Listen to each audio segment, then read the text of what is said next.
قل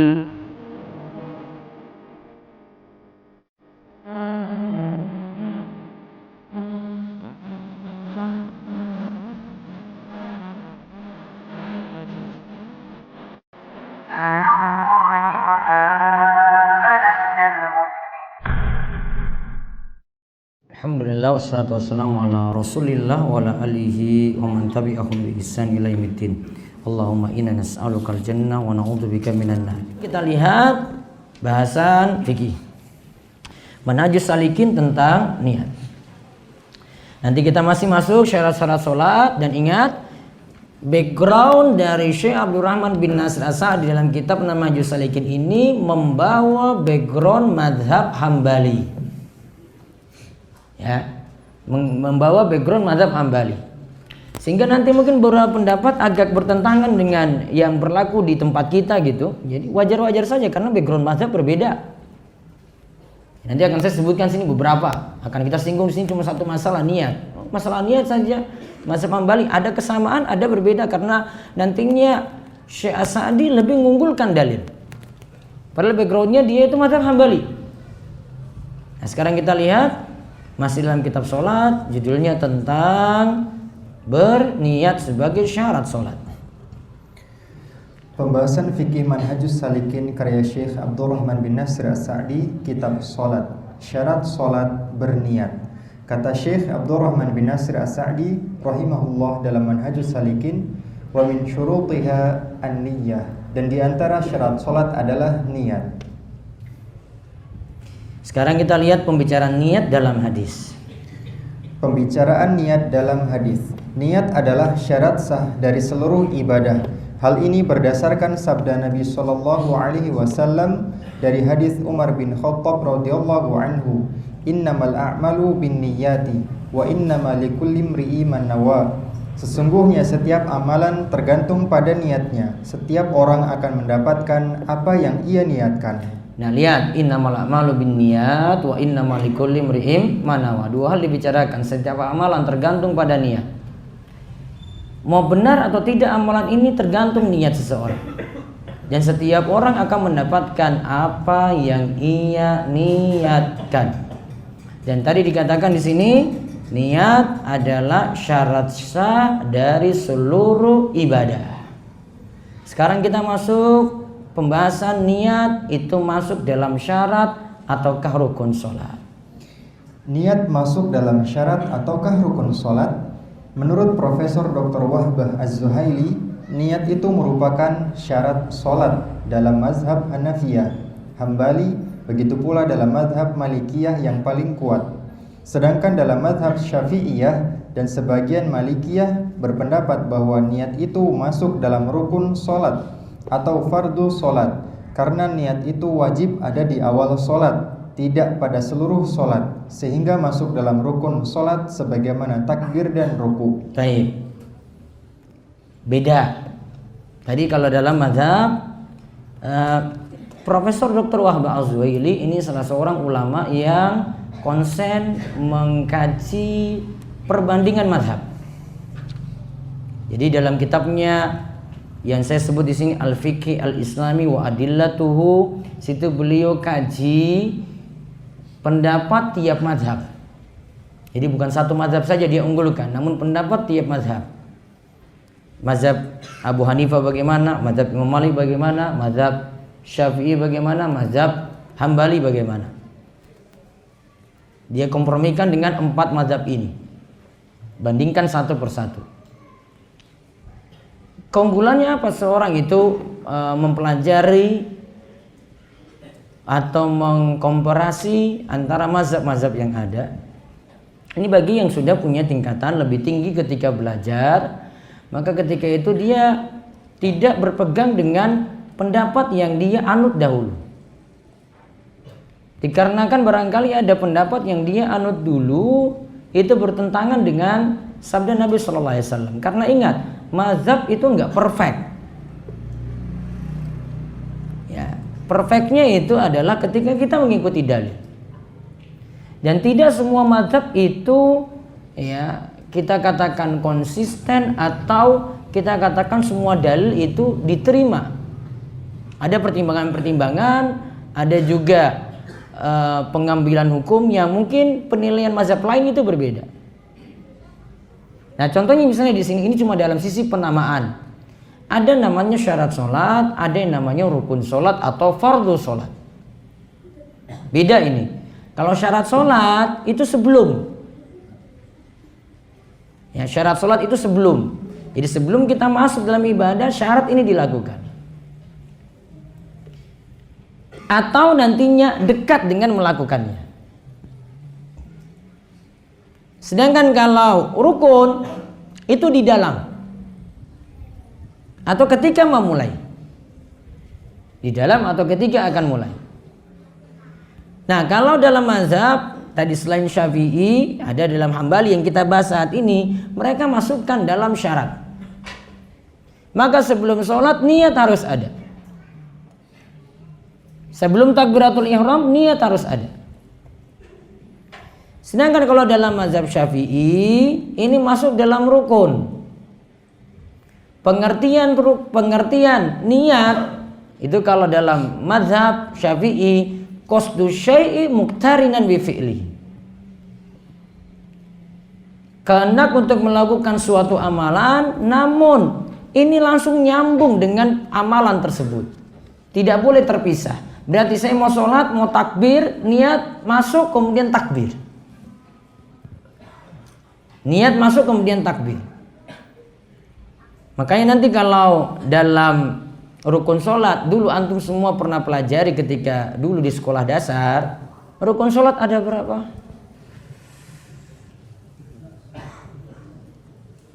Ada menyebut 13, ada menyebut 17. Nomor satu apa coba? Nomor satu apa? Lupa. Satu apa? Niat. Niat dulu. Niat ada dulu. Baru kemudian rukun-rukun yang lain. Ya, niat di nomor satu. Dia masukkan dalam rukun. Kalau dalam mazhab Syafi'i bukan masukkan dalam syarat. Namun niat masukkan dalam apa? Rukun. Nah, alasannya kenapa itu masuk rukun? Di sini disebutkan karena niat itu cuma ada di awal saja, yaitu awal kita sholat, tidak di seluruh bagian sholat harus ada. Beda dengan syarat, saya menghadap kiblat harus ada dari awal sampai akhir. Saya nutup aurat harus ada dari awal sampai akhir. Kalau niat cukup awal saja. Sama seperti gerakan takbiratul ihram, sama seperti gerakan ruku, di sebagian tempat saja. Bukan dari awal sampai akhir harus ada. Makanya itu dibedakan antara syarat dan rukun seperti itu. Intinya daripada bingung-bingung ini masuk syarat apa rukun, sudah pokoknya dilakukan, sudah selesai. Dan ini pembagian seperti ini, syarat dan rukun ini kan ijtihad ulama. Itu tidak ada dalam hadis sebutkan rukun sholat ada 13, rukun sholat itu ada 17. Nggak ada dalam hadis sebutkan kayak begitu. Maka antum nggak usah tanya ini pembagian ini dapat dari mana. Itu kesimpulan hukum. Sebagaimana dalam ilmu nahwu dibagi kalimah itu ada 3, isim, fi'il, dan huruf. Kok dibagi kayak begitu? Manut aja. Sudah ada ketentuannya seperti itu. Sama seperti nanti di pembahasan tauhid. Tauhid dibagi 3. Tauhid rububiyah, uluhiyah, asma wa sifat. Kesimpulan dalil. Apa Nabi pernah sebut? Nabi nggak pernah sebut pembagian ini. Namun kesimpulan dari dalil kita sederhanakan. Karena kebiasaan kita itu kita nggak mau pikir panjang-panjang. Waduh, berhadapan, wah dalil semua nih, waduh gimana saya mau mikir. Sudah disederhanakan, sudahlah kamu bertauhid, 3 ini kamu miliki. Tauhid rububiyah, tauhid uluhiyah, tauhid asma wa sifat. Selesai. Namun kalau dihadapkan dengan dalil itu baca semua itu baru kamu bertauhid benar. Bingung dia, wah baca semuanya Pak. Iya, kamu baca. Baru kamu bertauhid itu benar. Namun kalau disederhanakan, tauhid 3 tadi, simpel dia berpikir. Iya kan, sederhana dia berpikir. Sebagaimana kita ingin pahami sholat, saya sholatnya mau benar bagaimana? Pikirkan saja rukun-rukun sholat 13 atau 17 tadi, maka sholatmu benar. Jadi para ulama itu sederhanakan sesuatu. Ya, itu sederhanakan. Namun sebagian orang nggak setuju dengan pembagian, misalnya tadi tauhid tadi pembagiannya jadi 3. Contoh kalangan sufi. Kalangan sufi itu nggak setuju ini pembagian tauhid jadi 3. Dia bilang ini pembagian yang bid'ah. Ya, alias itu pembagian yang ngawur kalau menurut orang sufi. Ya jelas orang sufi nggak setuju dengan ini, karena apa? Kalau bahas tauhid uluhiyah, ya singgung-singgung dia terus. Uluhiyah kan lagi bahas tadi, datang ke kubur, nyembah kubur. Siapa yang melakukan? Orang-orang sufi. Paling takut makanya kalau dibahas kayak begitu, dia nggak setuju. Karena akan nyinggung dia. Kalau nyinggung, sudah, itu pendapatannya. Kamu kurangi pendapatan. Kalau kurangi pendapatan, maka kita harus beda pendapat. Sudah, maka jadi beda. Dia nggak terima, karena disinggung terus. Nah, kalau mau bahas bahasan keras tentang sufi itu buka di kitab Firqatun Najiyah karya Syekh Muhammad bin Jamil Zainu. Itu pakar sufi tulen, dulu itu sufi terus tobat. Ini kalau masih ada yang sufi itu mau tobat, nah itu baca buku itu biar tobat tenanan itu. Jadi sufi dari dulu. Tarekat apapun dia tahu itu kayak gitu. Tarekat ini kayak gini, sholawatnya kayak begini, ini kayak begini, tahu semuanya. Amaliyahnya kayak gini. Lihat gurunya itu masuk semuanya pada berdiri gitu. Oh, guru kita masuk. Kalau guru ngaji biasa saja masuk aja. Mungkin orang nggak tahu kalau itu guru ngaji juga. Ternyata itu guru yang mau ngisi. Namun orang nggak tahu. Kok tampangnya biasa, nggak ada tampang kiai sama sekali. Ya emang nggak dibutuh dihormati. Dia butuh untuk menyampaikan ilmu. Sebagaimana ulama-ulama besar saat ini saja ada yang nggak kenal kalau itu ulama besar. Syekh Muhammad bin Shalih Al-Utsaimin itu pernah sholat di Masjidil Haram. Biasanya ulama besar sudah ada tempat tersendiri di shop terdepan. Syekh ketika itu datang, dia nggak pakai seragam yang tanda kebesaran ulama, dia nggak pakai itu. Biasa pakaian dengan garis hitam dan warna emas itu. Ya, dia nggak pakai itu. Dia maju ke depan, sholat di tempatnya betul. Pak polisi lihat dia, pak mundur belakang pak, tempatmu bukan di situ. Itu bahasa saya ya. Kamu mundur di belakang. Ada yang ini suruh ulama besar mundur ke belakang gitu. Padahal itu tempatnya sebenarnya, karena dia dikasih tempat. Dia tahu posisinya di situ juga. Polisi nggak tahu, coba polisi kurang gaul itu kayaknya. Ulama besar di seluruh Saudi Arabia harusnya tahu siapa Syekh Muhammad bin Shalih Al-Utsaimin. Mungkin dia belum pernah lihat mukanya. Maju depan gitu terus sholat gitu, habis sholat pindah belakang kamu bukan tempatnya di situ. Dia mundur, ngalah aja, sudahlah saya mundur ke belakang. Kemudian dia mundur ke belakang, kemudian ada orang tiba-tiba beritahu polisi tadi, kamu tahu nggak yang kamu usir tadi itu Syekh Muhammad bin Shalih Al-Utsaimin. Ya Allah, ulama besar gitu. Dia panggil lagi, Syekh mohon maaf Syekh, tempatmu itu di depan. Syekh nggak terima. Saya panggil orang tadi, sini kamu. Siapa suruh kamu beritahu dia kalau saya adalah Ibnu Utsaimin. Kalau kita itu malah bilang itu kualat kamu itu Pak Polisi. Ini kiai besar ini. Dia nggak terima. Dia malah panggil itu, siapa suruh kamu beritahu kalau saya itu Ibnu Utsaimin. Biasa saja, nggak mau berlebih-lebihan. Ulama-ulama Saudi itu kayak gitu, nggak mau berlebihan, biasa saja. Kebiasaan mereka itu kalau dengan ulama itu jidatnya dicium. Kalau orang Indonesia kan tangan kan, kalau sana itu jidat dicium. Setiap kali mau selama dengan ulama, ya biasa kalau murid-murid itu langsung cium, langsung incar jidatnya. Itu langsung menghindar gitu, coba lihat. Karena nggak mau dilebih-lebihkan seperti itu, biasa-biasa saja. Sama kalau mau dipraktekkan kalau di tempat kita ya, biasa kan sampai cium-cium tangan itu berlebihan kan. Nah, sudah berusaha untuk lepas. Tanda dia ingin diperlakukan biasa. Ya, tidak istimewa. Ya, beda dengan guru sufi. Oh, kalau guru sufi masuk, wah itu semuanya berdiri. Ayo murid-murid semuanya berdiri. Nggak boleh duduk ini. Kualat semuanya kalau kamu duduk gitu. Berarti ini sudah serba salah tadi ini. Berdiri dulu, guru sudah duduk baru duduk semuanya. Gitu. Itu kalau tarekat sufi. Itu kan Syekh Muhammad bin Shalih ini ceritakan itu di kitab Firqatun Najiyah ini kayak begini dulunya itu. Karena dulu keadaannya kayak gitu di tarekat-tarekat itu. Penghormatan berlebihan. Padahal Nabi SAW tidak suka dihormati semacam ini. Dihormati ya, bukan nyambut tamu ya. Kalau nyambut tamu saya nyambut gitu. Wallahu alam, azan terlebih dahulu. Masih 2 menit sebentar. Baca lagi sekilas. Niat dan ikhlas.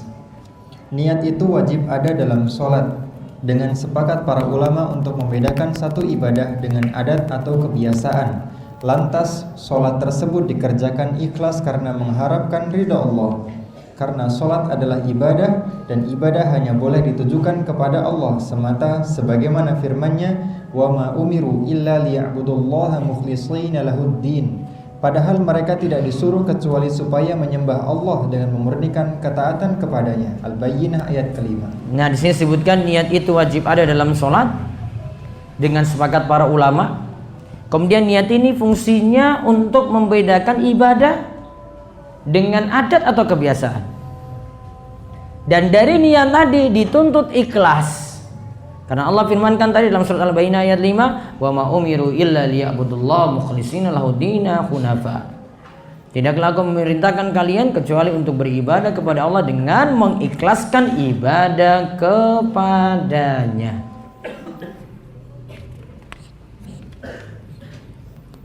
Setelah tadi dibaca di bawahnya. Syarat niat dan caranya.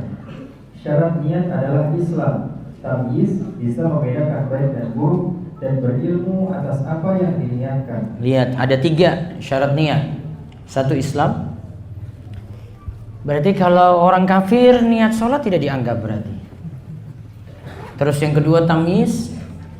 Tamyiz itu belum balik, namun dia sudah bisa sholat. Tamyiz itu belum balik, namun sudah bisa sholat. Ya, pengertian gampangnya seperti itu. Ya, mungkin anak SD kelas 1, kelas 2 itu sudah tamyiz itu. Dia sudah tahu gerakannya kayak begini, walaupun bacanya dia belum hafal semua. Tapi sudah tahu maksud sholat tuh kayak bagaimana. Nah, itu usia tamyiz namanya. Nah, kalau niatnya sudah teranggap di situ. Terus yang ketiga, berilmu atas apa yang diniatkan. Tadi dia sudah tamyiz, tahu. Oh, saya mau sholat duhur, mau sholat asar, mau sholat maghrib, sholat isya, sudah tahu. Nah, itu sudah disebut berniat. Nah, sekarang cara niat di bawahnya. Letak niat disarankan adalah ketika akan melakukan takbiratul ihram. Hal ini dilakukan supaya terlepas dari khilaf atau perbedaan pendapat di antara para ulama. Yang tepat tidak mengakhirkan niat dari takbiratul ihram. Berarti kita niat setelah itu langsung takbiratul ihram. Di sini dikatakan niat disarankan ketika akan melakukan takbiratul ihram. Jadi mau takbir itu niat. Karena sebagian ulama kasih jeda agak lama untuk itu, dan ada yang dekat dengan takbiratul ihram. Maka untuk komprominya pokoknya dekat lebih bagus. Terus di bawahnya lagi. Letak niat adalah di dalam hati menurut kesepakatan para ulama. Menurut jumhur ulama selain Malikiyah dianjurkan untuk melafazkan niat. Dalam mazhab Syafi'i, niat itu letaknya dalam hati, namun disunnahkan untuk diucapkan dekat dengan takbiratul ihram. Dalam mazhab Hambali, letak niat juga dalam hati, sedangkan di lisan itu disunnahkan. Ya, sedangkan di lisan itu disunahkan kalau untuk mazhab Syafi'i dan Hambali. Maka masalah pelafalan niat itu pendapat kebanyakan ulama. Karena ini pendapat jumhur di sini. Namun semuanya punya kata sepakat, satu, semuanya sepakat, ya, bahwa niat itu yang dianggap semuanya letaknya dalam hati. Kemudian jumhur selain Malikiyah itu mengatakan perlu untuk dilafalkan. Malikiyah tidak setuju untuk ini. Nah, sekarang letak niat yang tepat. Letak niat yang tepat. Yang tepat, letak niat adalah dalam hati. Hakikat niat adalah bertekad melakukan sesuatu. Niat dilakukan pada awal ibadah atau dekat sebelum ibadah dimulai. Baik. Letak niat yang tepat dalam hati. Artinya tidak ada anjuran untuk dilafazkan. Ya, ini yang lebih tepat di sini. Terus ada penjelasan di bawahnya. Disebutkan oleh Syekh Az-Zauman bahwa niat adalah bertekad melakukan suatu ibadah dalam rangka mendekatkan diri kepada Allah. maka kita berniat melakukan sholat yang akan dikerjakan, baik sholat fardu maupun sholat sunnah, namun tidak perlu dilafazkan. Nah, terus di bawahnya lagi, Syekh Az-Zauman juga menjelaskan bahwa berniat itu sangat mudah. Cukup seseorang mengetahui bahwa ia akan melakukan suatu ibadah, berarti ia telah berniat. Siapa saja yang telah bertekad atau berazam melakukan sesuatu, maka ia sudah disebut berniat. Tidak mungkin ia tidak berniat. Niat itu adalah sesuatu yang lazim dilakukan dan tidak perlu sampai perlu usaha keras untuk mengucapkannya. Yang aneh adalah ketika ada perkara yang kita masih punya pilihan melakukannya, lantas kita melakukannya tanpa niat, itu suatu hal yang tidak mungkin. nah lihat, kata beliau di sini, ini kalimat yang bagus, tidak perlu sampai usaha keras untuk mengucapkan. Karena kadang kita mau takbir, wah ini sudah yakin apa belum nih, ulang lagi. Usolli fardhu isya, ini maghrib ini ya, ulang lagi. Salah pas dia. Kadang ulang-ulang terus. Ini kok imamnya ini lama sekali bilang Allahu Akbar. Dia belum yakin. Ulang terus, susah. Ya. Belum lagi dia baca Bismillahirrahmanirrahim. Tunggu lagi. Ini imam ini kok lama sekali, kita sudah siap-siap mau angkat tangan ini. Dia masih baca surat An-Nas. Apa tujuannya baca surat An-Nas juga menurut keyakinan kayak gini? Supaya hilang was-was dari syaitan. Padahal nggak ada dalilnya. Ya, nggak ada dalilnya seperti itu. Belum lagi nih mau takbir, usolli dulu. Dia mikir ini isya ini, wes yakin isya ini. Dia mungkin sudah selesai baca tadi. Usolli fardal isya'i arba'a raka'atin. Terus apa? Imaman dulu apa mustaqbilal qiblah? Kok jadi lupa? Imaman dulu ya. Imaman mustaqbilal qiblati adaan. Ya dah? Lillahi ta'ala. Pokoknya terakhir itu lillahi ta'ala. Nah. Sudah Allahu Akbar. Belum mau takbir ini. Tadi sudah betul apa belum ya dia?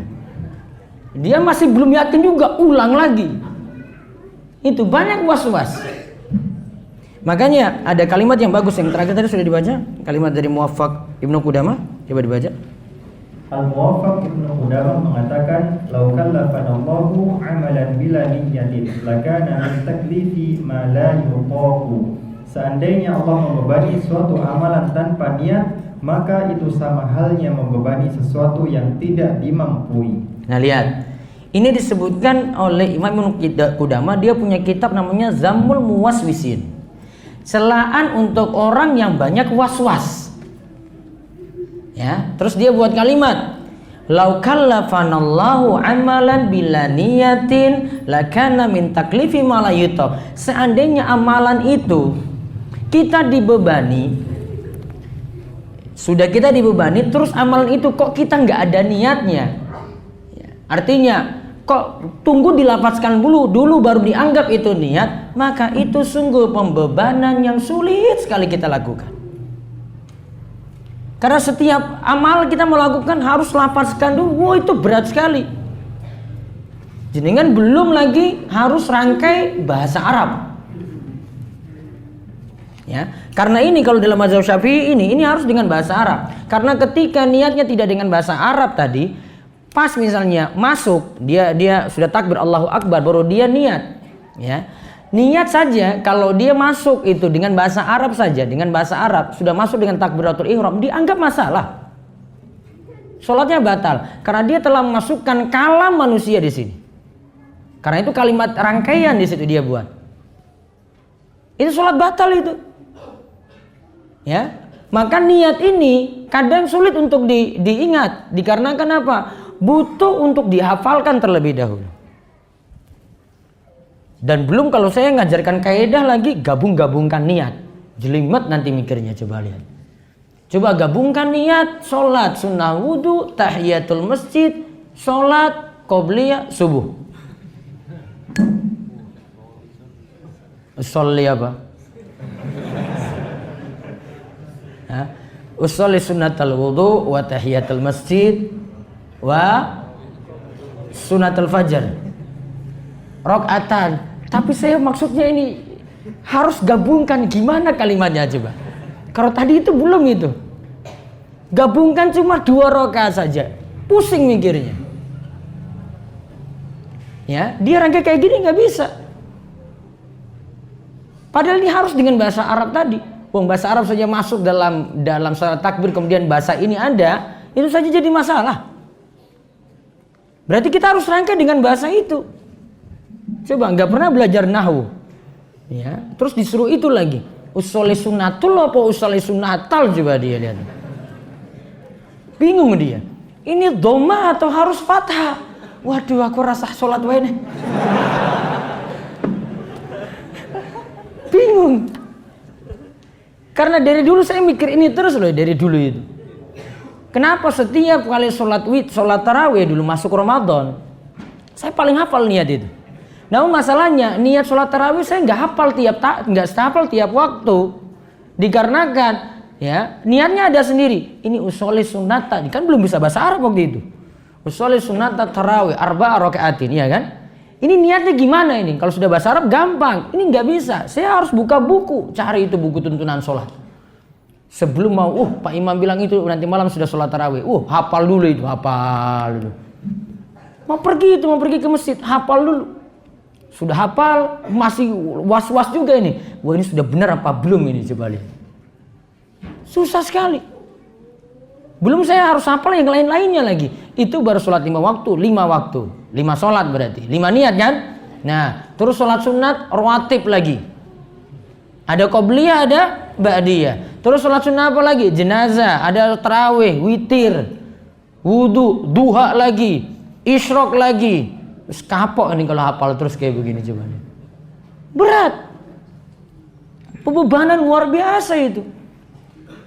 Ya, beda kalau kita sudah Allahu Akbar, saya sudah niat dalam batin, sudah. Muqtarinan bi fi'li, sudah, ini sudah terkait dengan ibadah. Saya mau lakukan takbiratul ihram, saya niat, selesai. Gampang sekali. Dan ini juga kalau orang mau dakwah juga, kadang ada orang awam sekali nggak tahu tentang niat sholat. Kamu cuma bilang saja, sudah niat dalam batin aja Pak, selesai gampang. Kayak gitu ya? Iya. Kalau gitu saya mau sholat. Namun coba kalau kamu suruh, Pak mau sholat zuhur, ini niat, ini hafal dulu. Coba lihat itu kayak gitu. Sudahlah, saya nggak usah masuk Islam saja kalau gini, hafalnya saja berat sekali. Dan pernah ada seorang dai di Maluku itu kayak gitu, dia sampai ke pelosok-pelosok, dia beritahu kayak gitu. Sudah Pak, sholat aja. Niat sudah dalam hati saja. Yang penting kita sholat. Karena masalahnya kalau dia disuruh hafal itu, padahal masih hafal surat-surat yang lainnya, bacaan surat yang lainnya. Berat dia mu'allaf. Ya, hanya bisa yang penting-penting saja, sudah. Suruh dia itu dalam hati saja, sudah selesai. Dan niat dalam hati itulah keinginan. Saya tahu saya mau sholat, sudah, itu namanya niat tadi, seperti kata Syekh Az-Zauman tadi disebut. Mengetahui atau berkeinginan memasuk dalam ibadah, sudah disebut niat. Dan kalau dalam mazhab Syafi'i muqtarinan bi fi'li, berarti saya mau takbir, ada niat situ, saya gambarkan itu saya mau niat sholat apa, tanpa ada lafaz tertentu. Gak perlu juga dalam batin saya mau baca apa gitu, gak perlu. Cukup saya keinginan saya mau masuk sholat, sudah dikatakan berniat. Bagaimana caranya mengikhlaskan ibadah hanya kepada Allah? Apakah bisa dilatih secara perlahan-lahan? Kuatkan belajar tauhid. Nantinya di situ akan kita banyak belajar bagaimanakah agungnya Allah, lalu diajarkan pentingnya ikhlas dan dijelaskan juga bagaimanakah bahaya dari amalan yang mengandung riya, cari pujian, cari muka, ya. Itu akan lebih ditekankan ketika belajar tauhid. Apakah konsekuensi dari ibadah karena alasan dunia, seperti misalnya karena manusia? Konsekuensinya amalannya tidak diterima. Kalau dia beramal semata-mata karena manusia, amalannya tidak diterima. Saya sudah berusaha belajar, namun hasilnya tetap jelek ujian saya. Teman saya bilang saya tidak niat, padahal niat terletaknya di hati. Gimana ini Ustadz? Apakah teman saya perlu dijelaskan? Mungkin maksud kalimatnya dari temanmu itu, kamu tidak serius belajar. Nggak niat di sini maksudnya nggak serius belajar. Nggak usah terlalu baper gitu dengan perkataan. Nggak usah masuk dalam-dalam gitu. Ini saya tafsirkan dulu gini. Ini maksudnya kayak gini. Gak usah kamu sampai bahas nanti. Kamu nggak pernah ngaji apa? Nggak tahu niat tuh letaknya di mana? Gak usah, biasa aja. Gak usah terlalu baper pada komentar orang. Saya masih punya hutang puasa Ramadan 3 hari, tapi saya sedang hamil 8 bulan. Dokter tidak membolehkan untuk puasa. Apa boleh saya mengqadha setelah lahir? Boleh. Nanti setelah lahiran, saat kuat, mungkin setelah menyusui beberapa bulan, sudah fit kembali, boleh qadha, ditunda seperti itu. Saya mau bertanya, kemarin saya sholat maghrib di sebuah masjid karena ada uzur, hujan cukup deras. Selesai sholat, imam langsung melanjutkan sholat jamaah isya. Selesai sholat isya, banyak makmum yang belum paham yang barusan sholat itu sholat apa dan tidak mengucapkan niat. Nah itulah makanya ketika kita nggak tahu seperti ini, maka kita akan bingung cara berniat bagaimana. Cukup saja niat dalam batin, saya mau gabungkan tadi sholat maghrib dan sholat isya ketika itu. Memang sebagian ulama menyaratkan untuk masalah niat tadi, untuk jama' disyaratkan ketika lakukan sholat pertama, niat harus sudah ada untuk lakukan sholat kedua. Tidak boleh saat sudah sholat pertama baru setelah itu saya langsung gabungkan saja, gitu nggak bisa. Seperti aturan dalam mazhab Syafi'i namanya menggabung, terutama jamaah takdim. Saya sholat maghrib, sebelum saya sholat maghrib saya sudah niatkan saya mau gabungkan nantinya dengan sholat isya. Walaupun sebagian ulama tidak menyetujui syarat ini, mereka nyatakan bahwasanya ketika kita sudah sholat maghrib misalnya tadi, kemudian ada jeda waktu pun dia masih bolehkan. Setelah itu mau jamaah sholat sudah majukan sholat isya ke waktu maghrib boleh. Namun hatinya kayak tadi, dan tidak terlalu bertentangan dengan fikih yang berlaku di masyarakat. Sejak awal ini sudah lihat hujan deras ini, sudah jamaah nanti setelah sholat maghrib ini ya kita sholat isya dimajukan jamaah takdim. Nah itu berarti mereka sudah tahu setelah ini sholat maghrib, sholat isya. Nah, mereka sudah pasang niat di awal, itu namanya. Itu lebih bagus. Batasan berteman dengan perempuan. Masalahnya saya sedang dekat dengan teman perempuan saya, Ustaz. Tolong penjelasannya. Saya dekat saling mengingatkan dalam agama Islam. Saya tidak ingin Allah menegur saya gitu. Aduh, gak usah macam-macam lah kamu itu. Itu pacaran Islami itu yang kamu maksud itu. Kalau kamu katakan pacaran Islami, butuh dalil lagi nanti. Koridornya gimana, aturannya bagaimana, biar bisa dekat kayak begitu. Kalau nggak ada dalil, kamu nggak usah ngakal-ngakali kayak begini. Sudahlah, nggak usah kayak gitu. Sudahlah, putusin saja. Nggak usah berteman dengan dia. Jaga jarak dengan perempuan. Kamu sudah diajarkan dalam sholat itu, saya sudah diajarkan jaga jarak. Iya kan, shop yang paling baik untuk laki-laki di mana? Shop paling depan. Shop paling baik untuk perempuan paling belakang. Suruh jauh-jauh. Sholat saja lagi beribadah sudah nutup aurat saja kayak gitu, suruh jauh. Apalagi kalau di luar sholat di mana kita aurat tidak terlalu ketat seperti di dalam sholat. Masa boleh dekat-dekatan kayak gitu? Gak boleh. Aturan dalam sholat saya sudah diajarkan kayak gitu. Apalagi di luar sholat. Butuh jaga jarak antara laki-laki dan perempuan. Maka sudah nggak usah dekat-dekat kayak gitu. Kamu putuskan juga, maksudnya nggak berteman lagi. Itu nggak dikatakan kamu berdosa. Ini kalau si perempuan bilang kamu kok putus tali silaturahim gitu, jawab aja, emangnya saya sama kamu sedulur dari mana? Silaturahim itu sama sedulur loh, sama keluarga. Ya, emang saya sama kamu itu keluarga dari mana? Karena silaturahim cuma kita bahas untuk keluarga saja. Jadi kalau putus ini bukan putus dia putuskan ini hubungan sama muslim, bukan. Ini hubungannya nggak boleh dulu, seperlunya saja dia batasi ketika itu. Nah seperti itu dibolehkan. Saya ada grup angkatan kuliah khusus yang laki-laki. Grupnya berisi tentang info-info, tugas dan materi kuliah. Tapi dalam grup itu juga ada yang mengirimkan link-link dan video-video yang tidak layak ditonton. Saya udah mengingatkan bahwa bahaya dan itu dosa besar yang didapat. Sempat berhenti beberapa hari, tapi ada lagi yang mengirim itu. Karena takut terpengaruh, saya keluar dari grup. Apakah keputusan saya itu sudah benar, dan apakah di akhirat kelak Allah akan marah dan mintakan pertanggungjawaban saya karena membicarakan teman-teman saya berbuat demikian. Teman yang jelek itu dihindari, tinggalkan. Almar'u ala dini khalilihi falyanzur ila may yukhallil. Seseorang itu tergantung bagaimanakah baiknya agama teman dekatnya. Maka kata Nabi SAW, lihat siapa yang jadi teman dekatmu.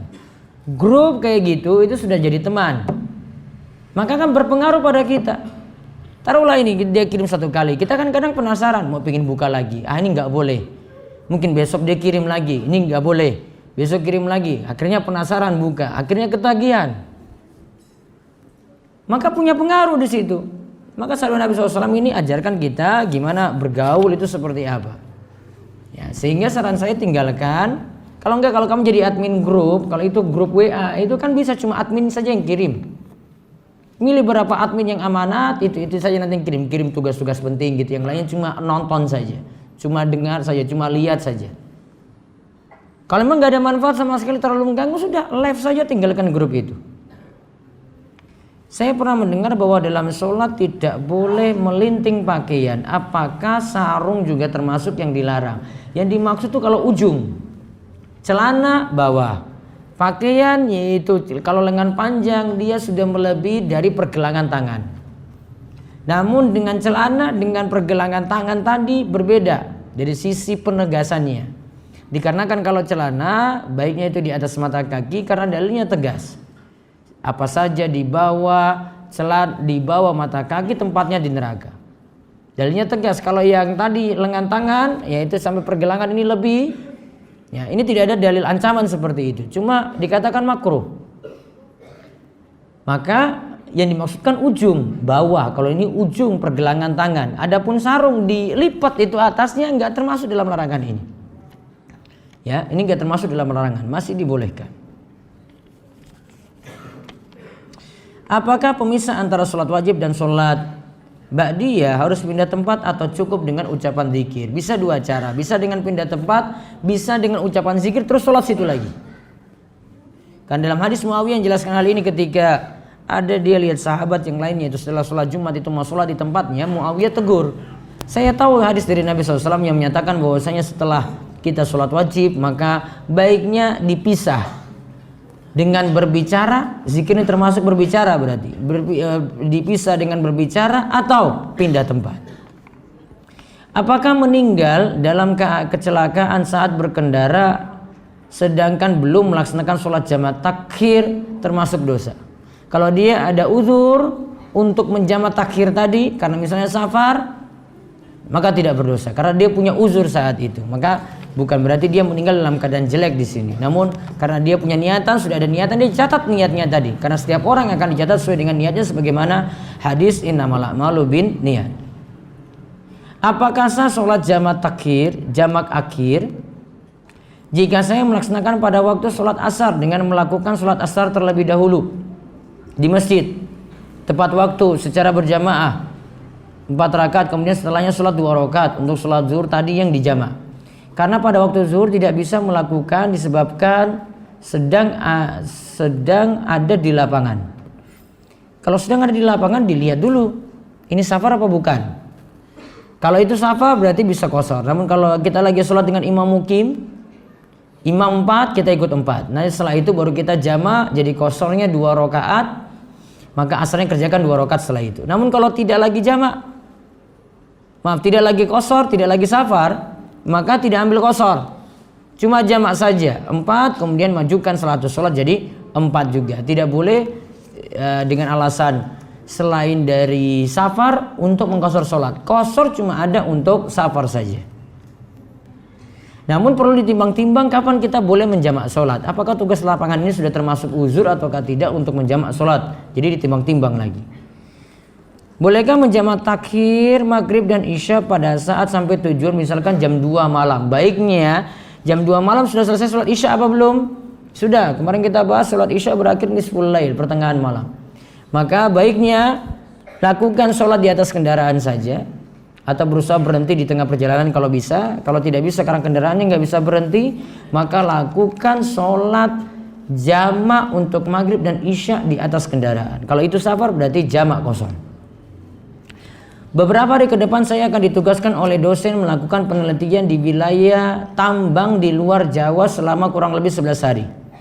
Kegiatan setiap hari di sana adalah melakukan penelitian di lapangan yang tidak ada pemukiman dan masjid dari pagi hingga sore. Apakah saya boleh menjamak sholat zuhur dengan sholat asar setelah sampai di base camp? Iya, boleh. Dia termasuk musafir. Selama 11 ini juga dia pindah-pindah tempat, berarti dihitung juga musafir.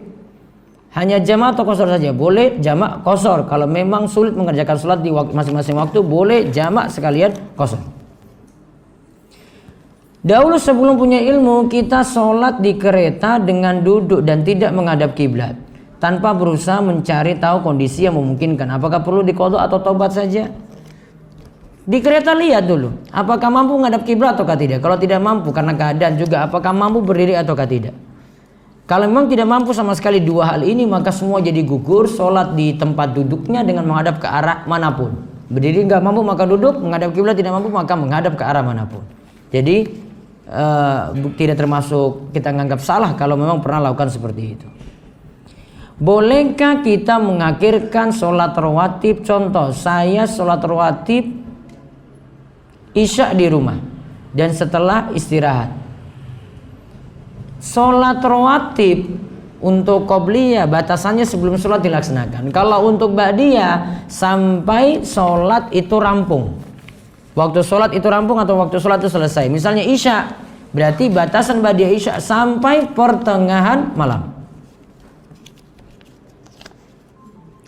Saya punya teman yang sudah kecanduan game, sehingga susah diajak sholat berjamaah. Padahal dulu disiplin sekali. Apa yang harus saya lakukan agar dia kembali ke jalan yang benar? Ngajak dia terus.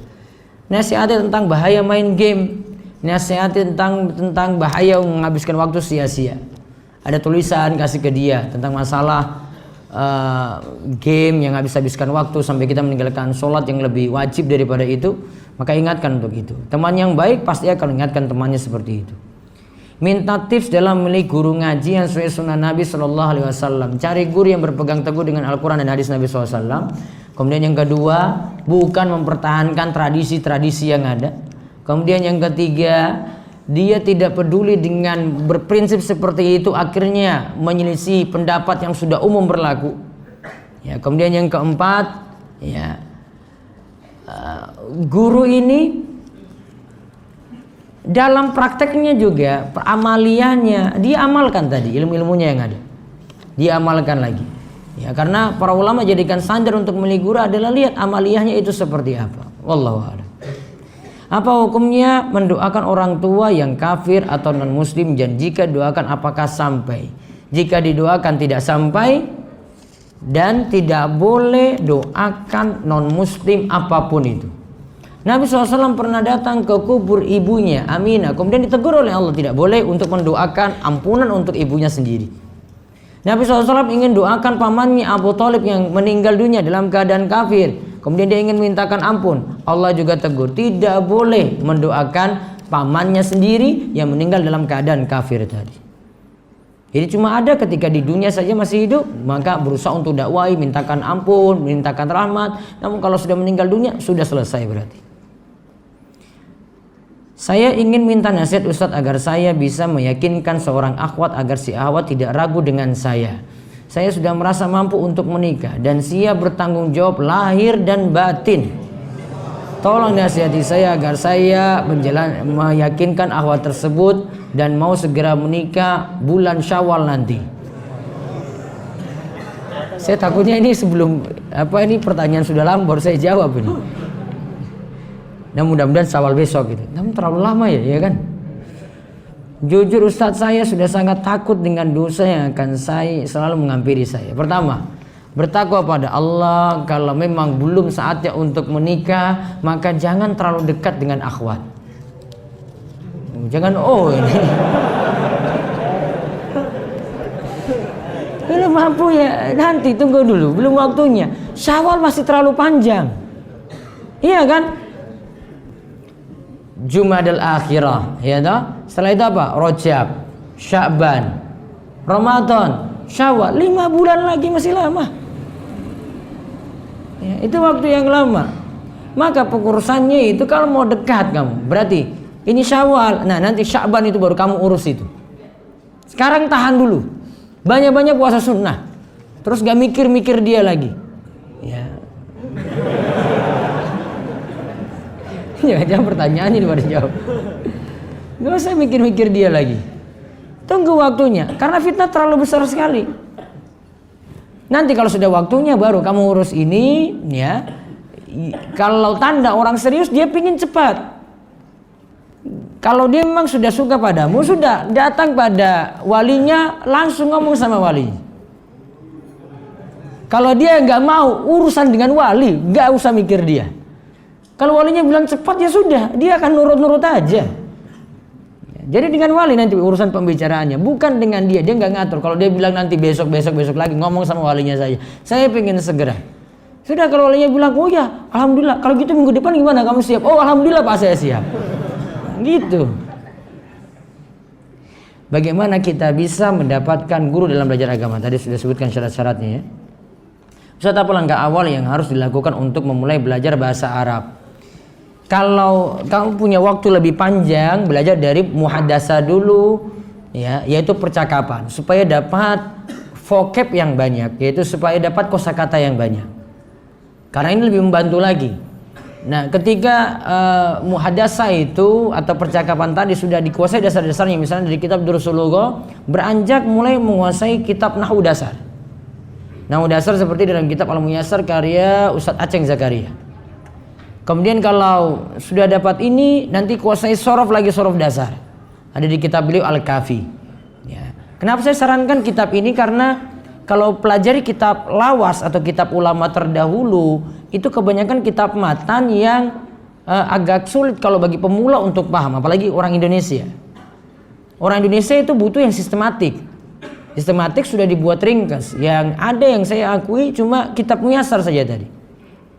Paling mudah memahamkan karena sudah rangkai dari beberapa kitab, baru lanjut ke kitab beliau Al-Kafi. Nah, jadi dasar dulu pelajari kosakata, kemudian kosakata sudah banyak baru beralih pada nahwu biar nggak kaget. Kemudian setelah itu pada sorof, kalau mau belajar bisa lebih tinggi tadi, namun praktekkan ilmu nahwu sorof tadi dalam membaca kitab, baru nanti jadi manfaat mempelajari nahwu sorof tadi. Jangan pelajari percakapan saja, percakapan nggak ngaruh. Kamu nggak akan paham ayat kalau cuma pelajari percakapan saja. Karena di ayat-ayat Al-Quran itu bukan bahasa percakapan yang dipakai, itu bahasa nahwu yang dipakai, kaidah nahwu yang dipakai. Sehingga harus belajar sampai di situ. Kalau cuma bilang saya cuma bisa ngomong gitu, orang yang bisa ngomong Arab belum tentu bisa nahwu. Buktinya apa? Orang Arab sendiri itu kalau ditanya ilmu nahwu, mereka paling takut ilmu tersebut. Padahal orang Arab. Ya. Kalau sudah kuasai ini, ilmu nahwu ini, kaidah itu ilmu kaidah, structure kalau dalam bahasa Inggris, grammar. Yang kita pelajari itu grammarnya. Dan grammarnya bahasa Arab lebih sistematik. Ya, pelajari serius ya dari pelajaran-pelajaran marfu'at, mansubat, majrurat ya. Dari ilmu nahwu tadi, ini sudah dikuasai, mudah sekali terbuka pintu-pintu yang lainnya. Ini belum terbuka, kamu belum paham, maka sulit mempelajari ilmu agama yang lainnya. Apakah diperbolehkan berdakwah kepada lawan jenis dengan melalui komunikasi grup kelas atau organisasi, Ustaz? Tidak melalui chat pribadi atau dengan status atau sering kasih buku kepada mereka. Karena sekolah kami STM yang 90% ikhwan. Di antara mereka semua belum ada yang mengenal sunnah. Diperbolehkan atau lebih baik diam, membiarkan atau ada cara lain menurut Ustaz? Mungkin gabungkan dalam grup akhwat lebih bagus bagi ikhwan, nanti grupnya sendiri, akhwat itu grupnya sendiri. Kemudian akhwat ini ada pembimbing lagi yang lebih senior yang akhwat juga. Kalau enggak, sarankan saya pada grup-grup tadi, ada grup-grup muslimah, dia ikuti itu. Dibandingkan dia gabung di grup laki. Biasanya itu kerjaan laki-laki, pingin tahu lagi kontak si akhwat tadi, akhirnya dia tahu ini nomornya apa, chat pribadi, fitnah besar. Ada macam-macam di situ. Maka untuk mengurangi fitnah kayak gitu dibuat grup sendiri lebih aman. Ada teman saya akhwat, dia baru bercadar tapi masih main gitar atau musik. Saya sudah menasihati tapi dia belum bisa meninggalkan musik dan lagu karena ada lagu kenangan waktu SMA katanya. Hijrah itu totalitas. Nggak bisa nanggung-nanggung. Saya cadar untuk pakaian saya gitu. Ya, nggak bisa hanya itu saja. Formalitas seperti ini nggak bisa. Sama seperti kamu cadar misalnya, akhwat cadar, namun pacar nggak bisa tinggalin. Fitnah lebih besar lagi. Karena dia ketika berdua dengan pacar, orang-orang kira suami istri. Betul nggak? Jadi fitnah besar. Karena apa? Masalah penampilan yang orang nilai dari kamu. Kamu hijrahnya belum total. Nah, taruhlah kamu anggapan itu ada musik-musik islami lah. Sekarang kalau pakai musik islami, embel-embel islami itu harus pakai dalil. Kalau kamu nggak bisa datangkan dalilnya, ya hapus itu. Tinggalkan itu. Kalau nggak ada dalilnya, tinggalkan. Ya, selama ada dalilnya baru kamu itu pakai itu. Kalau tidak ada dalilnya, berarti kamu nggak boleh. Karena hukum asalnya musik tadi haram. Ya, ada kamu tambah embel islami, pakai dalil untuk itu. Kalau tidak ada dalil, berarti tetap masih haram. Ya, nggak boleh pakai alasan apapun. Ya, jadi cadar itu bukan hanya penampilan saja. Ya musibah akhir zaman seperti itu, kadang cuma formalitas saja. Belum tentu yang cadar itu pemikirannya juga lurus. Jangan-jangan itu khawarij. Jangan-jangan pemikirannya ada pemikiran Syiah. Ya, jangan-jangan pemikirannya ada pemikiran takfiri di situ. Jangan-jangan sufi juga. Ya, macam-macam bisa. Maka jangan nilai dari penampilan saja. Kalau untuk zaman ini, kadang kamu harus pertimbangkan kalau misalnya mencari seorang akhwat, guru ngajinya siapa, itu belajar di mana, ya pemahaman agamanya itu seperti apa. Nah, itu harus dicari seperti itu. Nggak akan menilai dari penampilan fisik saja. Bagaimana bila ayah kita itu kafir mendoakan keburukan bagi anaknya? Apakah doanya terkabul? Bila terkabul, bagaimana sikap saya sebagai anak yang didoakan buruk tersebut, dan bagaimana cara agar doa tersebut tidak bisa terkabul? Walau alam terkabulnya atau tidak tergantung kehendak Allah di situ. Kadang ada doa dari orang terzolimi tidak terkabul, ada doanya langsung terkabul juga. Termasuk juga doa dari orang tua seperti tadi. Maka pokoknya buat baik saja dengan orang tua dan terus dakwahi dia, ya selama dia masih hidup punya kesempatan untuk dakwahi. Ini terakhir, istri saya suka pakai jilbab yang kecil, dibilangin selalu bantah atau keras hati. Sikap saya bagaimana? Coba beri dia hadiah sesuatu, pakaian yang dia senangi dulu. Ya, kemudian ubah pelan-pelan jilbabnya tadi.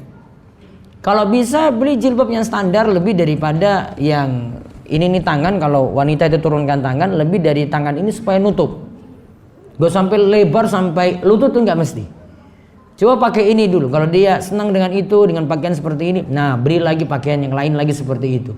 Pelan-pelan tuh dakwah, apalagi masih awam. Gak bisa untuk memaksakan untuk berubah langsung seperti itu. Kadang ada strategi, perlu hikmah, perlu tepat. Ya, cara-caranya itu ada. Ya, apalagi wanita harus diperlakukan baik. Ya, kalau kasar dia jadi nangis.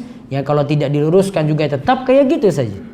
Karena bagaikan tulang rusuk ketika menasihati istri, maka perlu pelan-pelan, perlahan-lahan.